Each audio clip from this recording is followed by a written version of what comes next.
We live in a world where everything is faster. Faster news, faster trends, and faster entertainment. But there is a cost: our attention. Over the past few years, our ability to focus, especially among young people, has been shrinking. And it is not an accident, it is by design.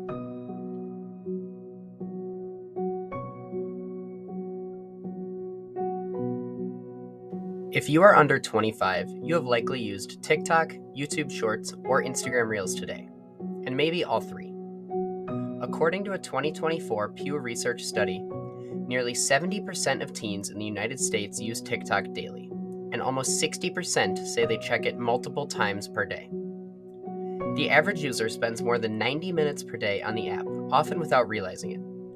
Recent data shows that over 50% of US teenagers ages 12 to 17 report using screens for more than 6 hours per day. YouTube reports that its Shorts feature now gets more than 70 billion daily views. Instagram Reels shows similar numbers.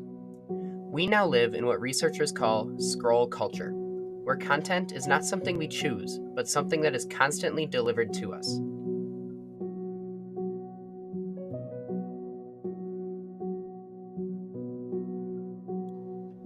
TikTok launched globally in 2018, built around 15-second videos. At that time, most people were used to YouTube videos that lasted 5, 10, or even 30 minutes. TikTok completely changed the rhythm of online media. Its design, with vertical video, infinite scroll, and autoplay, made it effortless. You did not have to search or even think. The next video was already waiting. Within 3 years of its release, TikTok had over 1 billion active users, one of the fastest growth rates in social media history. Other platforms immediately tried to replicate that success. Instagram Reels launched in 2020, YouTube Shorts launched in 2021, and Snapchat Spotlight and Facebook Reels launched in 2022. Now, short-form video dominates nearly every platform, and even long-form creators feel pressure to cut their content into clips to stay visible in recommendation algorithms.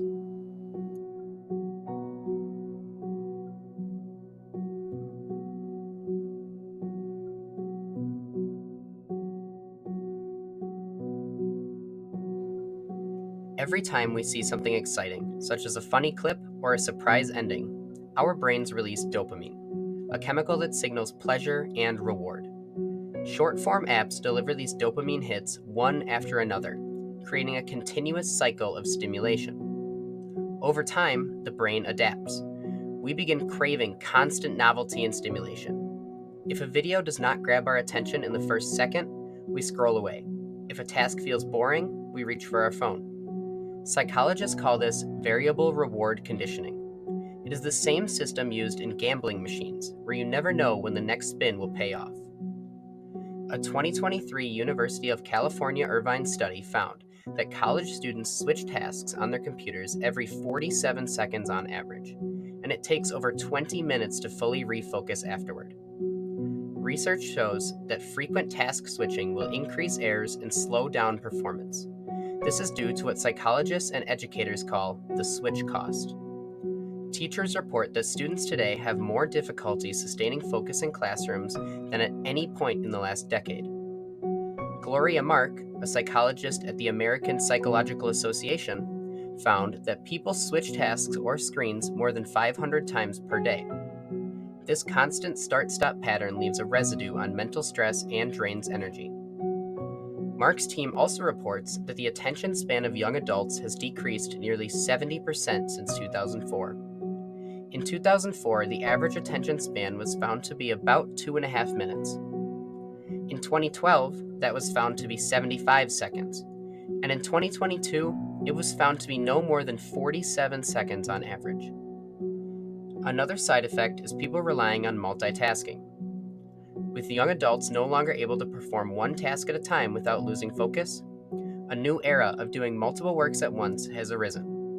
Multitasking gives a false sense of efficiency, and studies show that people who rely on heavily multitasking often produce subpar results at a slower rate.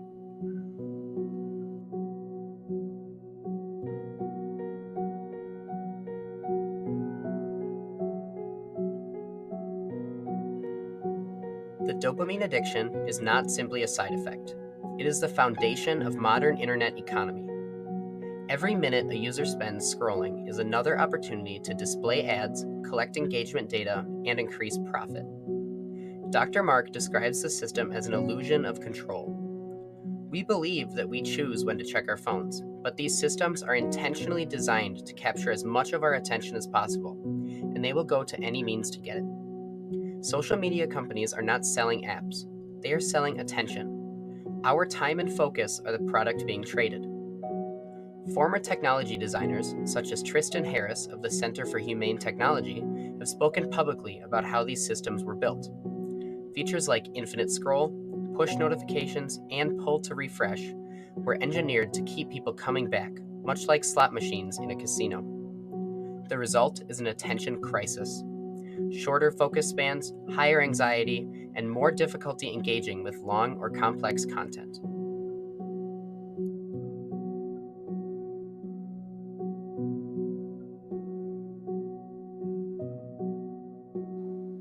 The shift to short form content has changed not only how we consume media, but how we think. Young people report struggling to finish movies, read books, or even complete homework without checking their phones. The average screen time for American teenagers is now more than 8 hours per day, with large portions of that time spent on short video apps. As we adapt to this constant stimulation, tasks that require patience or deep thought feel increasingly uncomfortable. Research shows that the more often we switch our focus, the more stressed and frustrated we feel.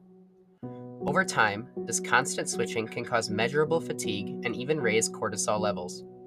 Cortisol is the hormone associated with anxiety, and there has been a large increase in levels among young adults in the past decade. Some creators and educators are fighting back, encouraging digital detox challenges or promoting platforms that reward longer attention and reflection. But reversing this trend will take awareness, discipline, and design changes within the tech industry itself.